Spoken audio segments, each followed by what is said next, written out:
You're learning English and you want to sound like this.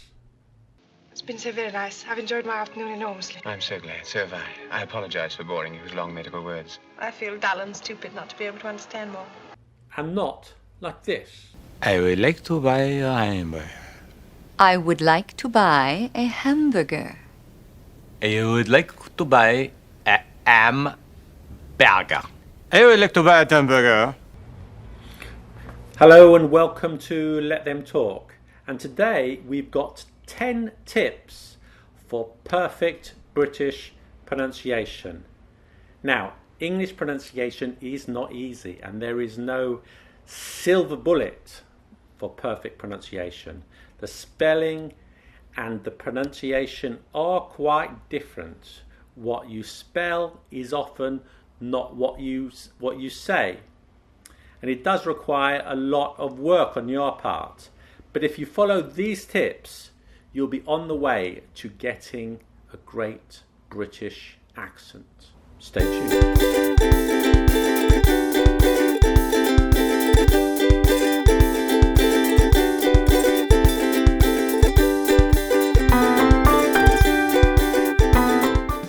Sometimes verbs and nouns can be pronounced differently in English. Yes, it's true. If you think you have one word and just pronounce it one way, unfortunately, it's not that simple in English. Okay, so with two syllable words, the stress for the noun is on the first syllable, and for the verb, it's on the second syllable.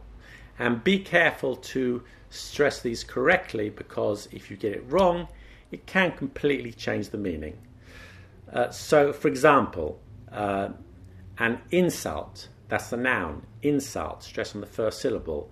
To insult, that's the verb, to insult. A reject, to reject.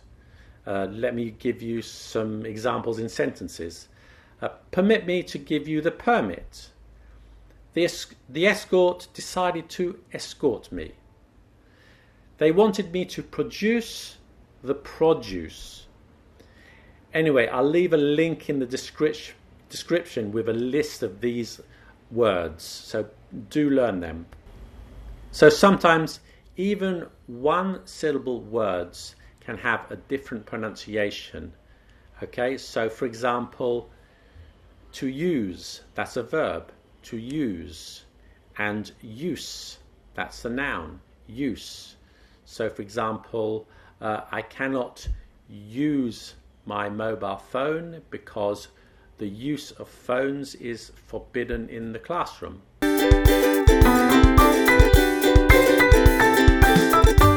Etymology is the origin of words, and when you are reading in English, it can guide you to the correct pronunciation. For example, words of French origin in English ending in T are often not pronounced. For example, ballet, gourmet, buffet, depot. Be careful though, as always, there are some exceptions. Words of Greek origin with a CH are pronounced with a K sound. So for example, architect, not architect. Chaos, chemistry. So when you look up a word in the dictionary, always check the origin, and it'll help you with other words with similar spellings too. So for example, the PSYCH, also coming from Greek, is pronounced psy, as in psychology, psychotherapy, psychopath. Okay, so knowing the origin of words gives us clues to how to pronounce it correctly in modern English.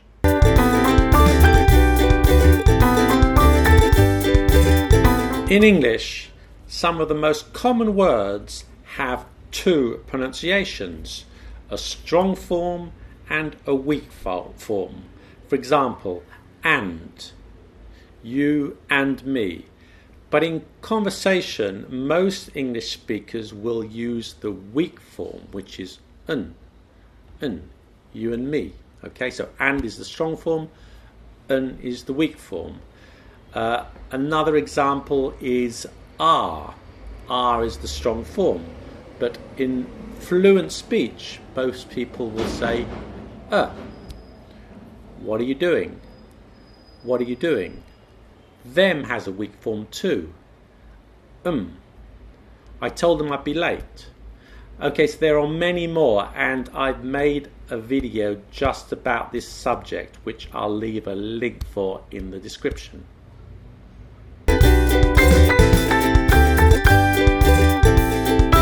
Informal contractions are some common words and phrases that are spoken but not normally written. It's not a slang form, it's just a spoken form. So for example, gonna is an informal contraction.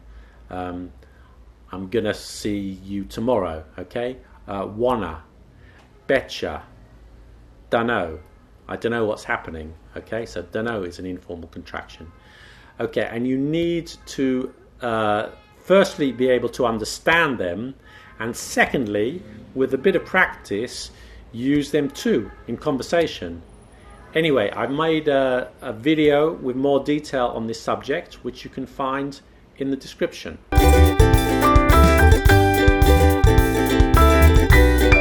In English, if a word ends in a consonant and the next word starts with a vowel sound, then we usually link the two words together.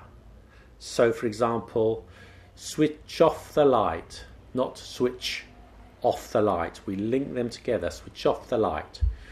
Wake up, not wake up, okay?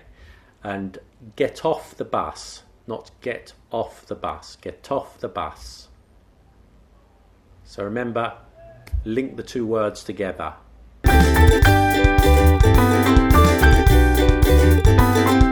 English-speaking people sometimes find it difficult to pronounce two vowel sounds together.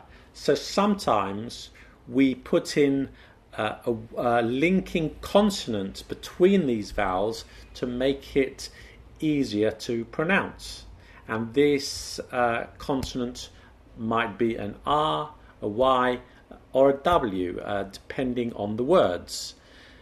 So for example, he's too upset. He's too upset. Okay, did you hear the W in that? He's too upset, which for many English speakers will be easier to say than he's too upset. Okay. Another example is day. Day. That ends in a Y when it's written, but just the sound of an A when it's spoken. However, when the next word begins with a vowel, then we would pronounce the Y. So for example, a day of the week, a day of the week, and not a day of the week. Okay, so that's called vowel to vowel linking, and we have a video about this subject too, which you can find in the description.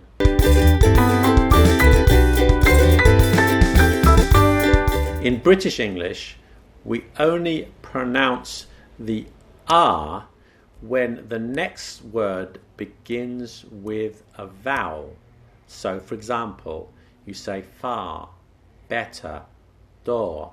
The R is not pronounced, but far and away. The door is closed. Butter is better. Okay, so did you hear in those examples we pronounce the R because the next word begins with a vowel sound. Okay, and also remember that in English the R is soft. So for example, around the road, not around the road. Okay, that's not how we speak in English. So make sure you get the R sound right.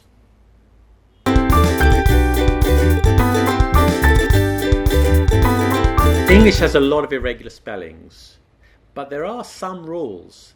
And did you know that about 70% of English words do have regular spellings.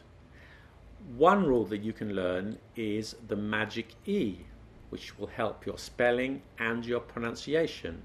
With the magic E, if you put an E at the end of a word that has a consonant before that, a single consonant, and a vowel before that, then the vowel says its name. It becomes a long vowel. So for example, rat becomes rate, not becomes note, hop becomes hope, tub becomes tube.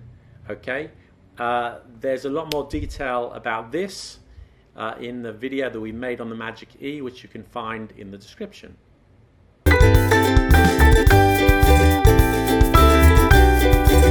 Some very common words in English have irregular pronunciations. Words such as recipe, women, mare, iron. The spelling and pronunciation are quite different. Unfortunately, there are no rules for these irregular pronunciations, so you just have to learn each one. However, we do have 2 videos with some of the most common irregular pronunciations, and I'll leave a link to them in the description.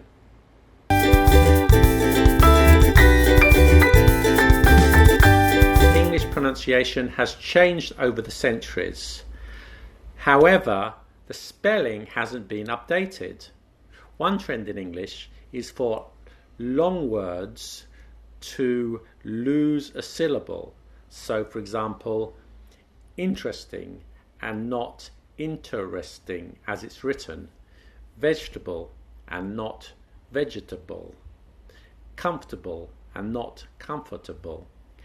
I'll leave a link in the description with some of these words with lost syllables.